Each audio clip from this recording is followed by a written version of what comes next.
Hello guys, good evening. Nandito naman tayo para mag-share ng ating mga magandang tips para magamit natin sa pang-araw-araw natin na pakikipamuhay sa mundong ito. Dahil iba na yung may ideas kaysa walang ideas. May kasabihan nga tayo na money itself cannot create money, but ideas create more money.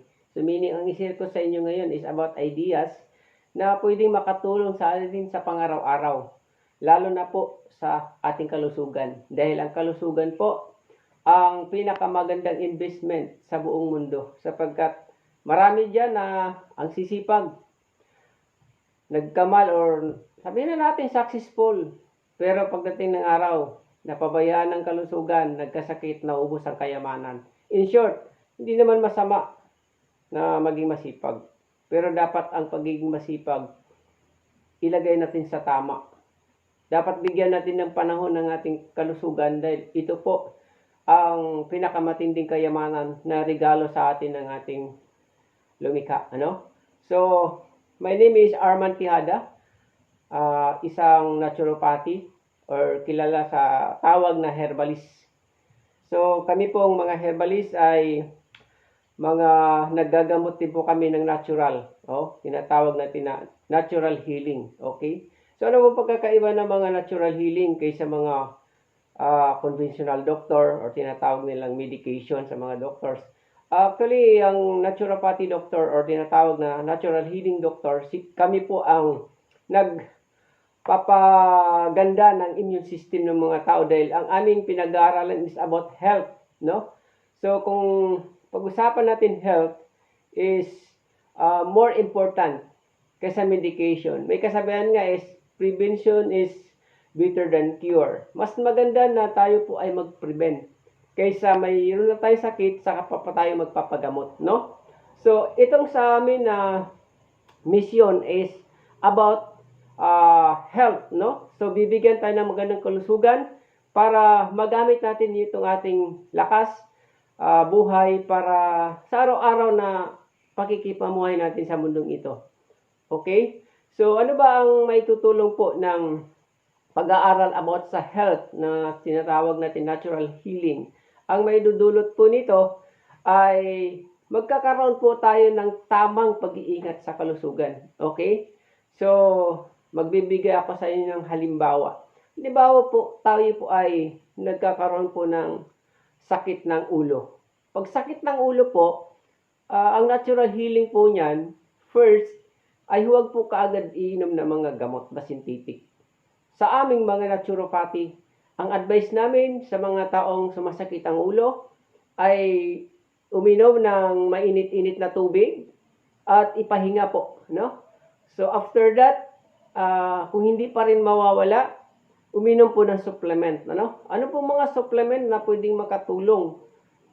Isa na po yung in-endorse naming barley capsule, barley juice. In-endorse namin po ito sapagkat ito ay natural. Bakit kailangan natural ang i-apply sa katawan? Kasi po, naghahanap ang maraming tao ng kalusugan. Maraming tao gusto maging malusog pero mali po ang paraan ng kanilang pag-apply or paggamit ng kalusugan para maging healthy sila araw-araw. Paano nasabi natin na mali? Kasi po, kung tayo po magkasakit, ang dahilan talaga po niyan, bumaba po ang ating resistensya or bumagsak po ang ating immune system. So, kailangan lang po natin palakasin ang ating immune system para yung ating immune system ang magpapight doon sa mga cells na na-damage po. Okay? So, magkaiba po yung curing or medication kaysa tinatawag natin na natural healing. So, natural healing, palalakasin yung immune system mo, tapos ang immune system na po ang bahalang mag-repair doon sa mga damaged na cells sa ating katawan. So, sa mga synthetic ay iinom po kayo ng, halimbawa, masakit ang ulo nyo, inom po kayo ng pain reliever o anumang klase, Dipinamic, mawawala ang sakit ng ulo. Pero, in the long run kasi dahil reliever lang po siya, bumabalik din po ang sakit ng ulo. So, nire-relieve po yung ating sakit ng ulo. So, ano pong maganda? Ito sa supplement na kayo po ay ma-repair, o doon sa iniinom nating artificial na gamot or synthetic drugs na ma-relieve lang po kayo. In short is, magkakaroon lang kalma or magiging kalmado na or akala nyo gumaling na tayo kasi kumalma na po yung ating sakit, no?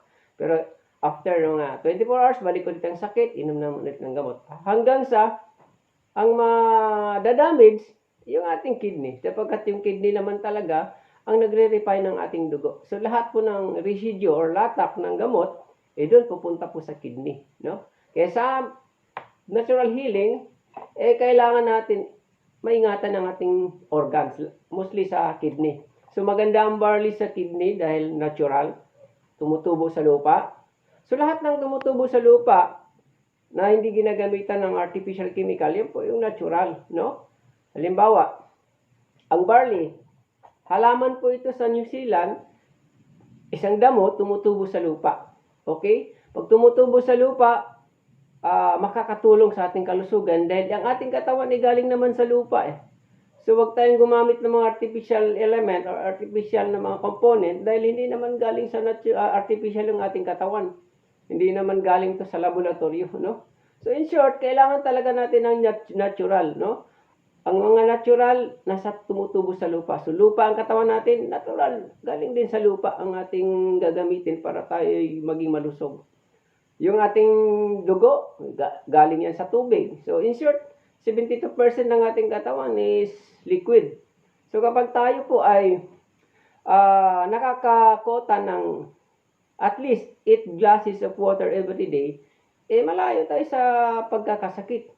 Kaya lang, mali kasi sa karamihan, iinom ng tubig, pero mas marami pang naiinom po yung iba na kape or soft drinks kaysa tubig. Kaya nagkakaroon ng imbalance ng ating kalusugan. Okay? Doon naman po sa ating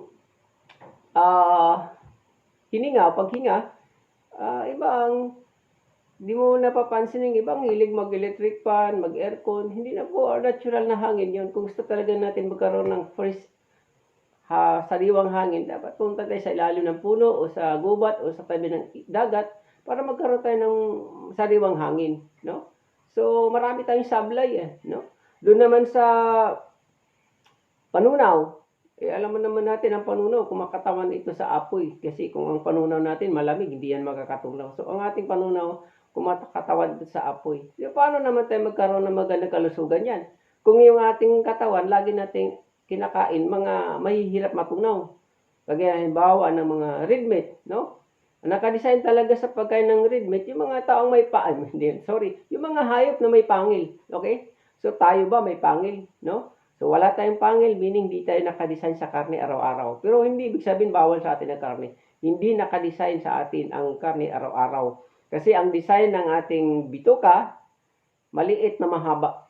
So pwedeng matrap yung karne dahil ang karne po ay 3 to 5 days po yan bago ma-breakdown ng ating katawan. Okay? So, ang mga hayop na may pangil, sila po yung may malaking bituka at hindi mahaba, hindi masyadong mahaba, kaya madali pong may labas po yung mga kinakain nilang mga matitigas matunaw. Madali po nilang mailabas yun. So, kaya pag kayo mahilig sa karne, huwag po madalas sa karne. Kasi ang karne talaga, yan po yung pinakamatagal na may process na ating katawan. Okay, hirap na hirap ang ating kidney niyan. Kung ang kidney natin ay marunong magmura, ay minura na po tayo ng ating kidney. Okay? So, ano pang hindi na-mention ko about sa ating isip? Ang isip po ay kumakatawan po yan sa space. So, malawak po ang space. So, kung malawak ang space, dapat malawak din tayo mag-isip. Hindi tayo dapat tikunin. Hindi dapat tayo acne. Ano yung acne? Alam ko na yan. Dapat kung ano marinig mo, pakinggan mo. Pag pangit, ilabas sa kabilang tainga. Pag maganda, ipasok sa ulo, i-apply sa buhay para gumanda ang takbo ng buhay natin, no? So, sa akin lang, kaya na-share ko po sa inyo na ang napakahalaga yung health kasi ito po is about prevention, no? So, nabanggit ko kanina, prevention is better than cure, no?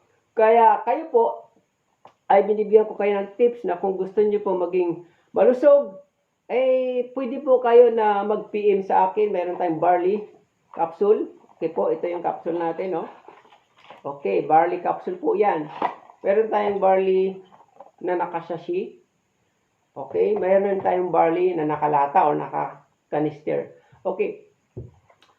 Ay, meron pa nga tayong kape, no? Kape with barley, no? Sabi nila, maganda ba yung kape? Ay, maganda kasi may barley, okay? So, ang barley po, meron po siyang 68 phytonutrients. Halos, complete na talaga siya sa ating katawan. Kaya pag nandyan sa ating katawan ang barley, matutulungan po ang ating panunaw para bumilis. At kapag bumilis ang ating panunaw, gaganda po ang ating dugo. Pagka gumanda ang ating dugo, gaganda ang ating kalusugan. Kasi lahat ng sakit ay nasa dugo lamang po. Kaya kapag maganda ang kalusugan, maganda ang dugo, walang masyadong darating na sakit. O in short, hindi ka sakitin. Kaya kung kayo po ay gusto po mag-try sa aming barley coffee, barley juice, at saka barley capsule, PM lang po kayo sa akin. At kung may mga tanong po kayo about sa natural healing, pwede po kami pwede namin ipaglingkod sa inyo. Basta magtanong lang po kayo sa amin. Mag-PM lang po kayo sa amin. Maraming salamat sa counting na i-share ko sa inyo. Muli, good evening po.